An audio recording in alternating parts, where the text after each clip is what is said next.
medida, maior propensão a ter um custo-benefício melhor com relação ao risco e retorno. Né? A garantia que você tem para receber o retorno? Não é nada garantido. Não, garantido assim. Você pode dar um resultado de 90% aí de... Aqui? De retorno. Pode. O que vai dar aqui, na verdade, essa métrica aqui, como a medida de coeficiente, como o desvio padrão é em porcentagem e o retorno também é em porcentagem, o retorno médio, as porcentagens eu elimino, isso aqui vira um indicador índice. Então esse índice ele pode ser acima de zero, ele pode ser abaixo de zero. Né? A única coisa que ele vai me falar é o seguinte: quando esse índice for maior do que o outro, comparando dois ativos, a relação é aquele que tiver maior índice, ele tem maior risco. Aquele que tiver um menor índice tem um menor risco. Não quer dizer que você vai investir naquele que tem um menor índice. Significa dizer que você vai investir de acordo com o seu perfil. Né? Não necessariamente vai ter um menor risco, né? Não necessariamente. Aqui, sim, necessariamente menor risco. Se o retorno for... A relação entre risco e retorno é menor. Não necessariamente o ativo tem menor risco do que o outro. Eu posso ter um ativo que ele é mais arriscado do que o outro, mas o retorno que ele vai me dar, ele é tão grande na relação que ele torna-se, pelo retorno esperado, menos arriscado no custo-benefício do que aquele que efetivamente tem menor risco. Então, quer dizer, aqui eu avalio a relação, eu não avalio o risco por si só. Porque o risco por si só quem me dá é o desvio padrão. Então, coeficiente de variação, exatamente. Porque se eu avaliar só pelo desvio padrão, eu vou falar, esse é mais arriscado que o outro. Mas qual tem melhor custo-benefício? Você tem que fazer o coeficiente de variação. Porque não necessariamente aquele que tem maior risco tem maior retorno, e nem aquele que tem menor risco também vai ter um menor retorno. Não necessariamente. Então a gente precisa fazer essa métrica para fazer isso. Por isso que em cima do ativo a gente faz isso. Hã? No final das contas, é o custo perfil. Exatamente. No final das contas, o que vale é o perfil. Né? O que vale é o perfil.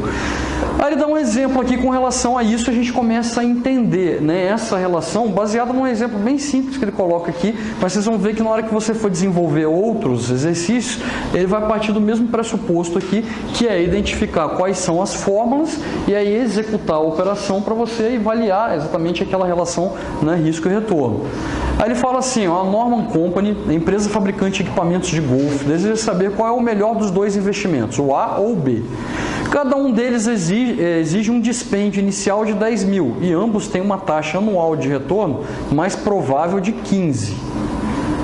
A administração faz uma estimativa pessimista e uma otimista dos retornos associados a cada investimento. As três estimativas de cada ativo e suas amplitudes são fornecidas na tabela 5.3, que está aqui. A gente passa para ela. O ativo A parece ser menos arriscado que o ativo B. Vamos passar para lá, depois a gente volta aqui para finalizar. Percebam, ó, eu tenho um ativo A, o ativo B, o investimento inicial para os dois é igual, 10 mil cada um. Ok? Aí eu tenho aqui os retornos. Ele fala que o mais provável para os dois é de 15%. Quer dizer, o que mais provavelmente vai acontecer é um retorno de 15%. Aí ele me dá um cenário pessimista e um cenário otimista. Nesses cenários, ele fala assim, o ativo A parece menos arriscado que o ativo B. Sua amplitude de 4%, que é 17 menos 13, é menor que a amplitude de 16%, de 23 por 7 do ativo B. O que ele fez aqui, então? Medida de amplitude. Como é que a gente faz para calcular a amplitude de um ativo? Né? Aqui eu vou pegar, para calcular a amplitude, o cenário, né, otimista menos o pessimista. Isso é amplitude, né? Então eu tenho aqui, ó, cenário otimista menos o cenário pessimista. Fazendo isso aqui, a gente calcula a amplitude, conta básica, né? Perceba que ele está falando aqui que parece que o A ele é menos arriscado do que o B. Por quê? Ele está falando que a diferença de 17 para 13 é de 4. Quer dizer, a variação que eu posso ter dentro dos 15%, né, ele vai ser de 2% para mais ou 2% para menos. Então ele está falando assim, o risco aqui relativo entre esses dois aqui, ele tem um risco menor do que aquele de lá. Por quê? O de lá é 16% de amplitude. Quer dizer, ele pode variar 8 para mais ou 8 para menos. Significa dizer o seguinte, se variar para mais, beleza, eu vou ganhar mais. Ao invés de ganhar 17, eu ganho 23. Mas se ele me der o cenário pessimista, eu vou perder muito mais do que o outro. Ao invés de perder 2, eu vou perder 8. Beleza? Aí ele fez uma relação muito simples baseada em cenários. Perceba, ele fez a relação de risco de um ativo para o outro, entendeu? Baseado apenas nas probabilidades de acontecer os eventos, tanto pessimista quanto otimista. Aí alguém pode virar e falar o seguinte, eu investiria no ativo A porque a probabilidade de perda ela é menor, quer dizer, é menos arriscado. Ok. Um tomador de decisões avesso ao risco preferiria o ativo A ou B, porque o ativo A oferece menos retorno mais provável que o B, 15%, mas com risco menor, uma amplitude menor, ok? Aí ele vai dar aqui uma distribuição normal com relação ao risco. Perceba, essa é uma curva probabilística, que eu tenho a probabilidade de um retorno acontecer de acordo com o retorno. Aí, simplesmente, ele pega e joga isso aqui, né, num gráfico de barras, e aí ele faz a comparação para a gente achar aqui uma curva normal, probabilística com relação a isso. Se vocês olharem aqui, essa curva aqui é uma curva mais, né, estreita e mais ampla, mais alta. Beleza ou não? Ela é mais estreita na base, mas ela tem uma amplitude maior de curva. Se vocês olharem o ativo B, ele tem uma curva mais larga e aí a amplitude dela é muito parecida com a de lá. Né? Se a gente for pegar na probabilidade, né, de investimento, essa está mais para uma curva normal do que essa aqui. Ok? Ela está com uma curva mais padrão da normal, estatisticamente falando, uma curva normal, do que o ativo A, que ele tem uma amplitude muito elevada. Né? Aí, o que isso quer dizer? Né? Aqui, absolutamente nada. Né? Aqui, quer dizer absolutamente nada. Ele só quer dizer aqui o seguinte, amplitudes iguais, mas a dispersão em torno da média lá é maior do que aqui. Quer dizer, lá eu tenho maior probabilidade de perda e ganho do que aqui. Aqui eu perco menos, mas eu ganho menos. Né? Fiz uma comparação em gráficos de barra apenas. Né? Então, distribuição discreta das probabilidades. Aí você pega agora a distribuição gráfica das probabilidades. Percebam, né? Uma amplitude do ativo A, uma curva mais estreita e essa é uma curva mais achatada, próxima à curva normal. Aí depois a gente vai fazer as comparações com relação ao desvio padrão baseado nas curvas. Aí vocês vão entender por que essa aqui tem uma leitura, né? E essa aqui tem outra leitura com relação aos desvios padrões, que são os riscos. Né? Aí o que a gente chama de intervalo de confiança. Vocês devem ter visto isso em estatística, intervalo de confiança. Aí a gente pega o intervalo de confiança de 99%, né, de 95% e o intervalo de confiança de 90%. A gente vai avaliar esses intervalos de confiança. E vocês vão ver que quanto, né, menor for a porcentagem no intervalo de confiança, né, aí menor é a variação em torno do risco. Por exemplo, se eu trabalho no intervalo de confiança de 90%, aí a propensão a eu me enganar ela é muito menor do que no intervalo de confiança de 99%, ok? Que vai ter uma curva mais achatada. Então, o meu erro no final, né, ele vai ser maior do que o erro padrão probabilístico de uma curva mais acentuada, né, com uma amplitude maior. A gente vai ver isso aí com relação ao desvio padrão na análise. Né? Continua nas distribuições discretas. Bom, o que a gente vai fazer aqui agora? A gente vai calcular como é feito o retorno padrão, né, o retorno médio, em cima, né, da avaliação de risco. Então, a gente vai começar a fazer a avaliação de acordo com cenários. parece que naquela probabilidade ele era melhor, né, o ativo A do que o B. Mas quando a gente começa a comparar agora aqui, né, os cenários através do retorno médio, a gente consegue calcular o desvio padrão e aí ter uma relação de risco mais interessante do que a amplitude. Mas lembrando, na relação risco e retorno, o coeficiente de variação é melhor do que desvio padrão, né, para avaliar a relação risco e retorno. Aí a gente tem essa fórmula matemática, né, que ela explica o retorno médio. Lembrando para vocês o seguinte, o retorno médio nada mais é do que a média dos retornos específicos de acordo com as suas variações reais ou probabilísticas, ok? E aí eu tenho o seguinte, o meu retorno médio eu posso chamar ele de Rzinho barra, que é retorno médio, ou no caso do exercício ali ele chama de K barra, beleza? E aí ele está jogando essa fórmula aqui, né? Essa é a fórmula que ele usa padrão no exercício e a gente também vai usar essa fórmula padrão. Ele é a somatória de quê? De N sobre J, você pode botar T também no lugar de J, aonde a gente tem aqui, ó, fazendo os retornos. Ele é o retorno individual J vezes o quê? PR. Ah, o que é PR? J. Esse aqui é o retorno específico.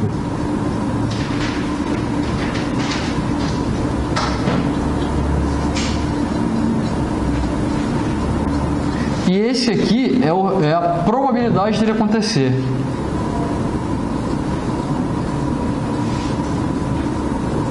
E não estranhamente, isso aqui é a somatória. O que eu vou fazer aqui? Eu vou pegar o retorno específico e vou multiplicar pela probabilidade daquele retorno acontecer. E se eu tiver mais de um retorno e probabilidade, eu vou fazer a somatória de todos eles. Lembrando que a probabilidade de um evento acontecer é de 100% em porcentagem ou 1 em número índice. Beleza? O que eu estou querendo dizer com relação a isso? A minha probabilidade ela tem que fechar em 100%. Né? Se é 50, 25, a outra tem que ser 25 para fechar 1 ou fechar 100%. Né? Então, o meu cenário probabilístico ele vai ser assim, não muito diferente do que vocês já viram. Percebam que a gente tem aqui, ó, né, as mesmas probabilidades. Só lembrando que esse N aqui em cima, o que significa ele? É um número de probabilidades que eu tenho. Se eu tiver 10 probabilidades, o meu N aqui em cima é igual a 10. E o que significa dizer esse J? Se eu tiver 10 probabilidades, eu tenho J1, 2, 3, 4, 5, 6, 7, 8, 9, 10. Aí ele vai caracterizar cada uma das probabilidades. Né? Por exemplo, eu posso falar aqui que a minha somatória, né, ela é N igual a 3. O que quer dizer N igual a 3? Significa dizer que eu tenho 3 probabilidades. E aí, ele vai falar que o meu J, ele é igual a 1. Significa dizer que ele vai do 1 ao 3. Então, eu vou ter aqui, por exemplo, né, essa somatória para mim, eu vou botar aqui um exemplo bem básico aqui. RJ, por exemplo, aqui. Aí ele vai ser o RJ, no caso 1, mais o R2, mais o R3. Então, quer dizer, o J para mim aqui significa dizer que ele começa em 1 e ele vai até o 3. Então, ele vai 1, 2 e 3. Então, o J é o retorno individual. E o N é a quantidade de retornos que eu tenho dentro daquele conjunto, no agrupamento. Beleza ou não? Então, quando você olha para uma fórmula assim, que você vai identificar exatamente isso. N é a quantidade de termos e J é o termo específico. Beleza? Ele podia começar por J2 ou 3. Ele fala que N é igual a 4, você está botando J igual a 3. Quer dizer, vai ser o 3 e o 4. O 1 e o 2 ele eliminou da somatória. Ok? Então, se atentar a isso, não usualmente aqui, mas matematicamente falando, né? Essa é a ideia. Beleza, então ó, o K barra é o retorno esperado, o retorno médio esperado, né? E o PR é a probabilidade do evento acontecer. Aí ele vem aqui e me dá um cenário obviamente comparando aquela amplitude anterior do ativo A e B, mas agora colocando dentro de um cenário de probabilidades. Então ele vem com a probabilidade padrão. Qual é a probabilidade padrão? O mais provável 50%, variação de 25 para mais, 25 para menos. Probabilisticamente falando, né, esse é um cenário, né, que a gente coloca como básico, padrão, né, usual. Mas essas variações elas podem mudar de acordo com o exercício. Tem exercício que vai especificar com mais pessimista, menos otimista, né? E de acordo com o enunciado do exercício. E obviamente se ele for probabilístico e não te der probabilidade padrão, 50, 25, 25. Ok? O que a gente tem aqui? Os mesmos retornos lá. O ativo A 13, 15, 17 e o ativo B 7, 15 e 23. Beleza? Estou trabalhando com os mesmos, né? Exemplos lá daquela tabela anterior que a gente calculou a amplitude. Agora, como é que a gente vai fazer o cálculo do retorno esperado? Básico. A gente vai fazer exatamente o que está sendo feito nessa fórmula aqui de cima. Eu vou calcular o meu retorno vezes a minha probabilidade. Então, se eu pegar 13% e multiplicar por 25% de chance de acontecer, ele vai me dar 3,25. Né? Então, o retorno da probabilidade de 25%, que é o pessimista, é de 3,25. Se eu pegar depois 15 e calcular 50% dele, vai me dar 7,5. E se eu pegar 17 e calcular 25% dele, vai me dar 4,25. Se eu somar 3,25 com 7,5 com 4,25, eu vou achar que o retorno esperado que é 15. Ou seja, o retorno esperado ser o coincidência. Não é coincidência porque você fez a relação daqui para cá de 2 para mais, 2 para menos, e aqui também 2 para mais, 2 para menos. E os pesos, 25 para 25. Então, probabilisticamente falando, se você usar a mesma variação do retorno de para mais e para menos com os pesos na mesma proporção, para mais e para menos, o retorno esperado ele vai ser exatamente o retorno mais provável. Ok ou não? É o que vai acontecer aqui embaixo. Ele usa 25, 25, ele usa 8 na variação para cá e 8 na variação para cá. Perceba que se fizer a mesma coisa, o retorno esperado é de... Então não é uma coincidência, não, é porque, né, matematicamente falando, essa probabilidade nessa proporção sempre vai dar o retorno esperado. Ok? O que eu fiz aqui então, pessoal? Eu só apliquei essa fórmula aqui, ó, somatória do retorno vezes a sua probabilidade. Como é uma somatória, eu tenho três probabilidades, 3 retornos prováveis, sendo a sua somatória o retorno médio esperado, que é o retorno esperado. Se vocês olharem para o ativo A e para o ativo B, o retorno esperado para os dois é igual. Ok? 15% cada um. Até aqui eu não consigo tirar nenhuma conclusão. Porque se o mesmo retorno sendo igual para os dois, o médio, né, ainda não dá para falar a relação de risco entre um e outro. E aí eu vou fazer o quê? Eu vou calcular o desvio padrão. Então essa aqui é a medida de cálculo do desvio padrão. Né? Esse desvio padrão é um desvio padrão probabilístico.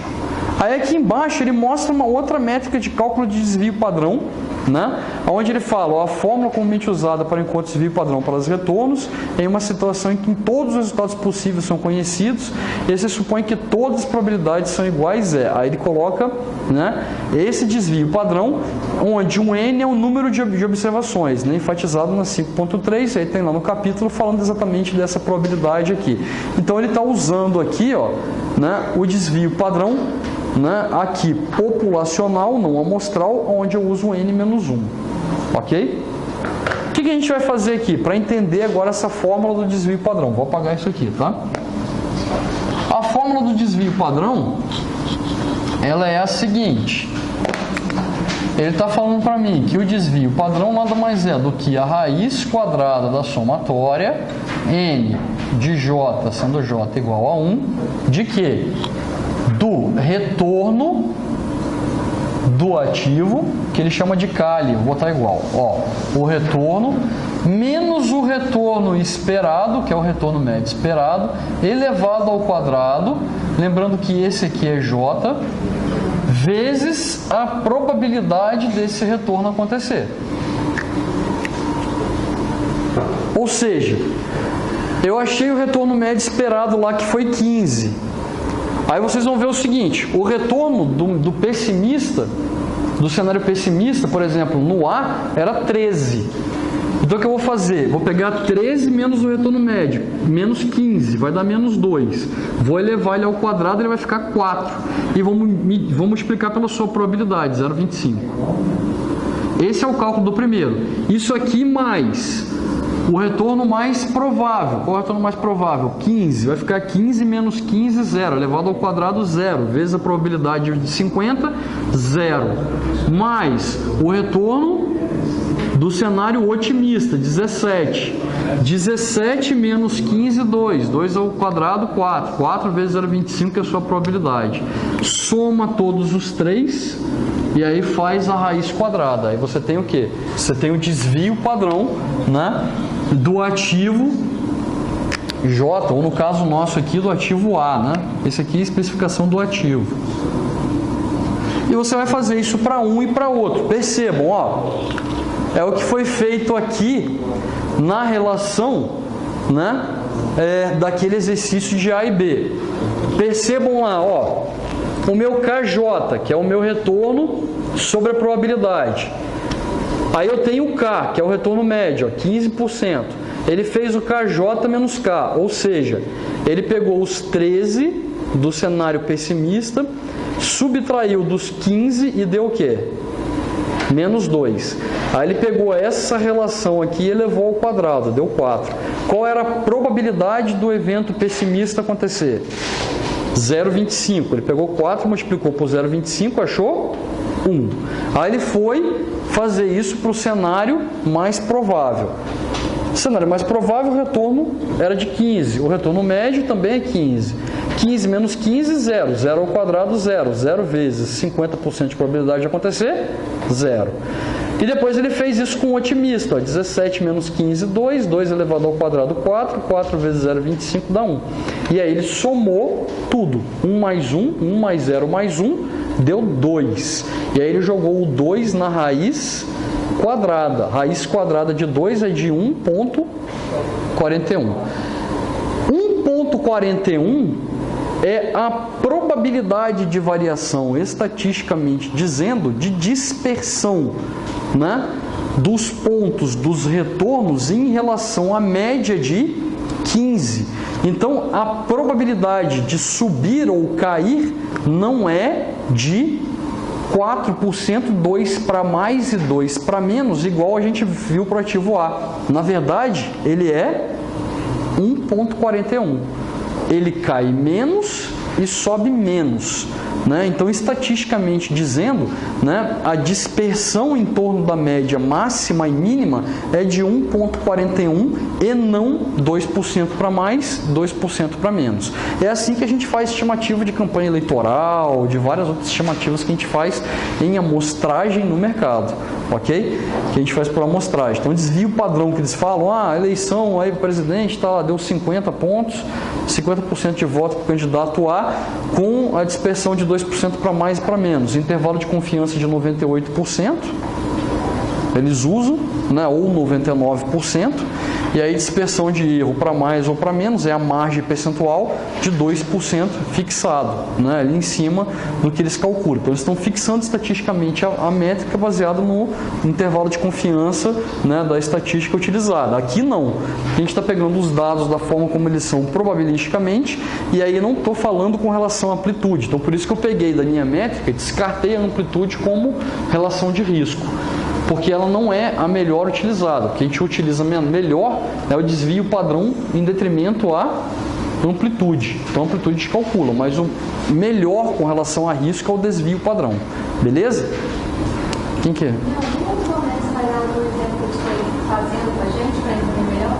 Tem outros momentos, né? Mas aqui de certa forma está fazendo também, mas tem outros momentos. Não, ok? Sim, tem outras atividades que a gente vai fazer. O ativo B, o que a gente tem aqui, né? Mesma coisa que a gente fez com um, a gente está fazendo com o outro. Agora era 7% pessimista, para 15 o retorno esperado, deu menos 8, elevado ao quadrado de 64, vezes 25 dá 16. Então estou fazendo isso com cada cenário.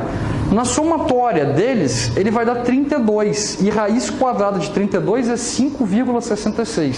Então percebam, lá era 8 para mais, 8 para menos, mas na verdade o desvio padrão, a relação da dispersão é de 5,66%. Estatisticamente falando, caiu drasticamente, né? De 8 para 5,66, né? É uma dispersão muito menor em relação a 1,41 para 2. Então a relação de risco nessa situação ela está menor do que o cenário de amplitude. Por isso que a discrepância com relação à amplitude é muito maior, a gente descarta a amplitude e trabalha com desvio padrão. Basicamente calculei desvio padrão aqui. Lembrando, cenário probabilístico é assim que a gente faz. Se não for cenário probabilístico, o que a gente vai fazer? A gente acha o retorno médio igual a gente achou pela outra fórmula, né? E o desvio padrão, ao invés de eu usar as probabilidades, eu vou fazer o quê? Eu vou fazer o retorno menos o retorno médio elevado ao quadrado de todas, e depois, no meu caso, se são 3, eu faço n menos 1. 3 menos 1, divido por 2, raiz quadrada, eu acho ali o desvio padrão. Ok?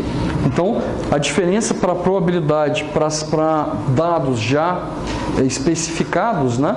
Aí você vai usar n menos 1 na relação. Ok? E aí tem que ver se ele é populacional ou se ele é amostral. No caso populacional, assim, no caso amostral, a divisão é por N. Basicamente, a gente faz por amostragem e não por população. Então, eu descarto o N-1 e uso mais a divisão por N.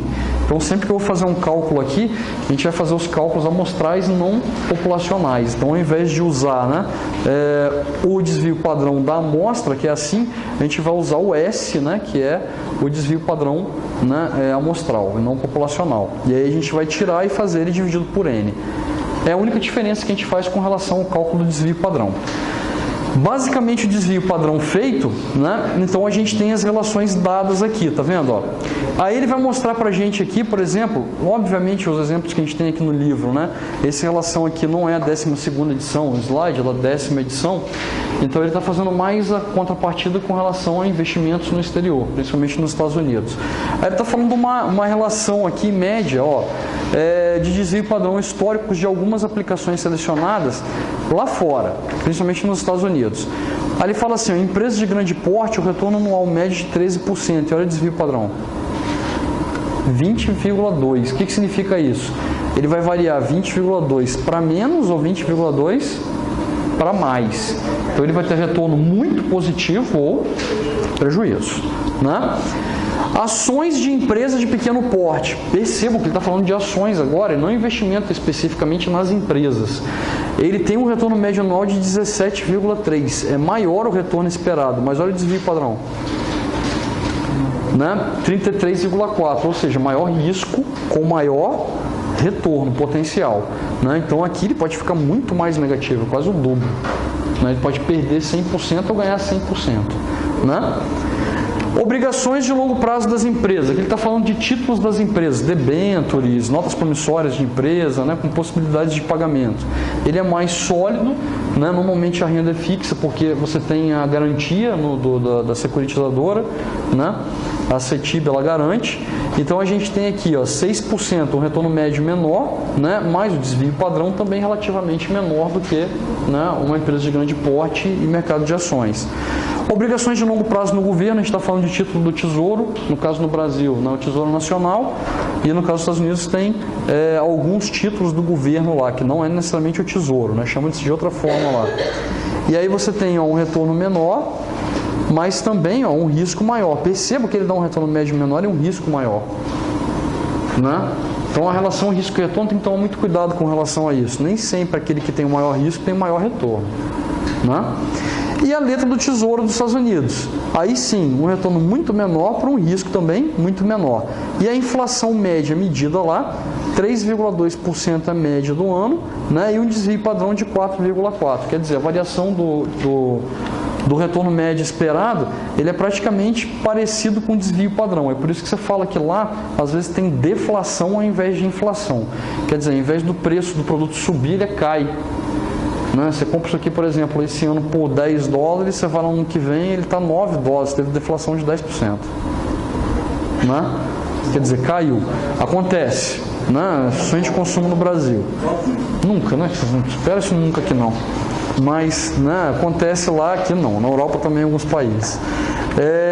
E aí a gente está falando aqui, ó, do desvio padrão pelo gráfico de dispersão. E agora percebam aqui os intervalos de confiança que a gente vai utilizar básicos aqui dentro. Não vou trabalhar nem com 98%, nem com 90%. A gente vai trabalhar com esses três, né, intervalos de confiança. Percebam que quanto menor o intervalo de confiança, menos arriscado é o investimento. Quanto maior o intervalo de confiança, mais arriscado é o investimento. O que eu estou querendo dizer aqui? Estatisticamente falando, com relação ao risco, a gente fala o seguinte, que o retorno médio esperado, a dispersão em torno dele para um intervalo de confiança de 68% é de um desvio padrão para mais e um desvio padrão para menos. Quer dizer, a minha variação em torno da média ela é menor, 68%. Então é menos arriscado esse ativo.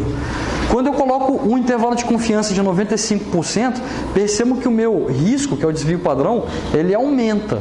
Olha a elasticidade, um desvio padrão a mais. Quer dizer, para um intervalo de confiança de 95%, ele pode variar 2 desvio padrão a mais ou 2 desvio padrão a menos. Então, quer dizer, eu aumento o meu risco na relação do retorno, ó, aumento o retorno, aumento o risco, né?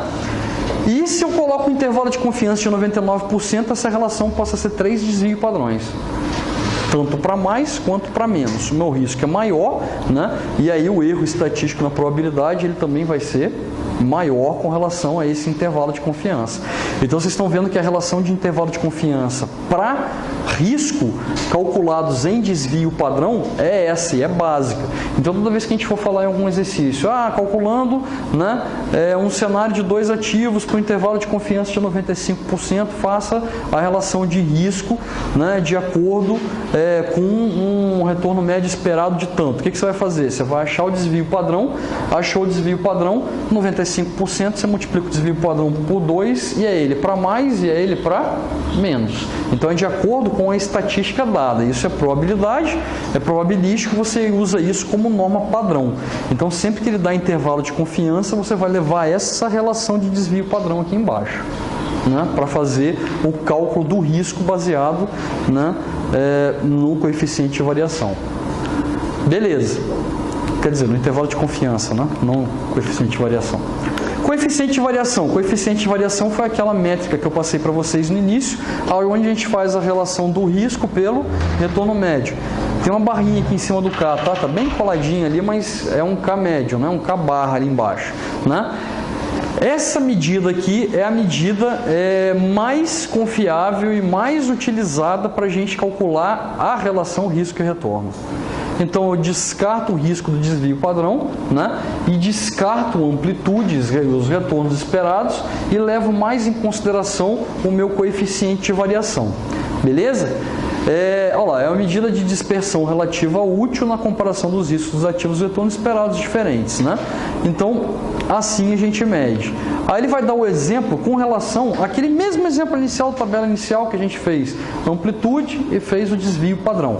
Perceba o que a gente tem aqui dentro agora, na relação de quem tem melhor custo-benefício com relação ao investimento. Percebe-se o seguinte, que inicialmente, quando a gente fez a comparação pela amplitude, o ativo A ele foi o ativo mais indicado. Beleza ou não? Aí aqui ele está chamando de ativo X e ativo Y, né? O que a gente tem aqui? Ó? Um retorno esperado de 12 para um retorno esperado de 20, né? Não faz não, acho que esse aqui é um outro exemplo, né? E o retorno esperado aqui também, ele era... E o retorno esperado era de 15, aqui está 12 e 20. Outro exemplo. Mas é só para a gente fazer a comparação, na verdade, né? Do desvio padrão pelo coeficiente de variação. Beleza? O que ele está fazendo aqui? Ó? Esse ativo aqui ele tem um retorno esperado de 12, esse aqui tem um retorno esperado de 20. Provavelmente, se a gente fosse calcular as amplitudes, né, esse aqui a gente escolheria como menos arriscado do que esse aqui. ok? Se a gente for olhar pelas amplitudes. E aí você escolheria ele. Aí ele fala assim, o desvio padrão. Se você olhar o desvio padrão desse ativo, ó, ele é 9 e esse aqui é 10. Então ele corrobora com o que eu estou falando da amplitude, né? Desvio padrão menor do que o ativo Y, X menor do que o Y. Então se a gente fosse olhar a comparação apenas pelo desvio padrão, você escolheria investir no ativo X em detrimento ao Y, por quê? Porque ele tem menor risco. O desvio padrão está falando do risco. Porque com essas duas informações, até agora, o X seria o ativo é a opção mais adequada, né, para o investimento de quem quer correr do risco. Mas agora percebam o seguinte, esse tem um retorno de 12, esse tem um retorno de 20. Isso aqui é o retorno médio esperado, quer dizer, é a média. Ele tem um retorno muito mais elevado do que esse. Enquanto o outro é 15,15, esse é 12,20. Então o retorno médio